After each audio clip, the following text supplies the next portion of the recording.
மலையாள பட உலகத்துக்கு எனக்கு என்ன சம்பந்தம்னா, திடீர்னு மலையாள படம் பெரிய பட கம்பெனிலேருந்து எனக்கு ஃபோன் வந்துச்சு. 10 வருஷம் இருக்குங்க, பிரம்மச்சாரி. அந்த படத்துல மோகன்லால் ஹீரோ.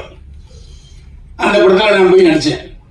அப்பதான் ஏன் மலையாள சினிமா வந்து நல்லா இருக்கு, தமிழ் சினிமா இவ்வளவு மோசமா இருக்கிறது அப்ப தெரிஞ்சுக்கிட்டேன்.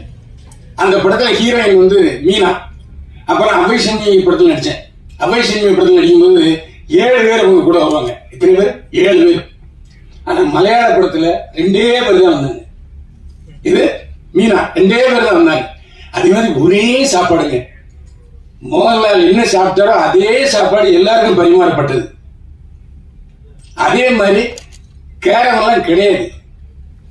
எல்லாரும் அவங்க என்ன அவங்களுக்கு என்ன வேணுமோ அந்த வசதிகள் செஞ்சு கொடுத்துருந்தாங்க.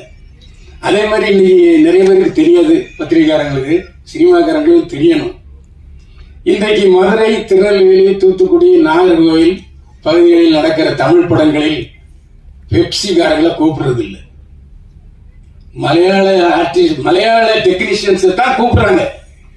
ஏன்னா இங்க விட சம்பளம் பாதிய இந்த தலையாட்டுல பாருங்க, பேரரசு அது தெரியும்.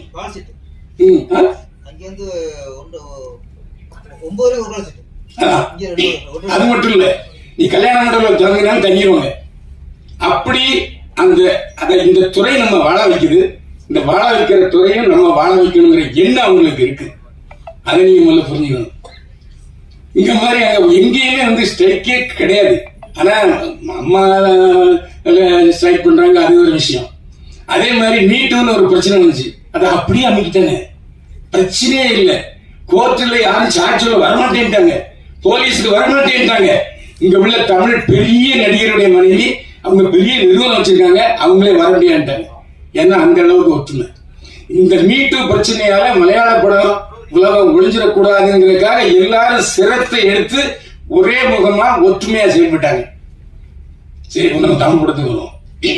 தமிழ் படத்துல இன்னைக்கு ராஜன் சொல்றாரு, பேரரசு சொல்றாரு, ஏன் பெப்சி செல்வமணியே புலம்பிட்டு 1000 கோடி நாங்க வந்து வரி கொடுக்குறோம், ஆனா எங்களுக்கு ஒன்றும் செய்யலைன்னா எப்படி?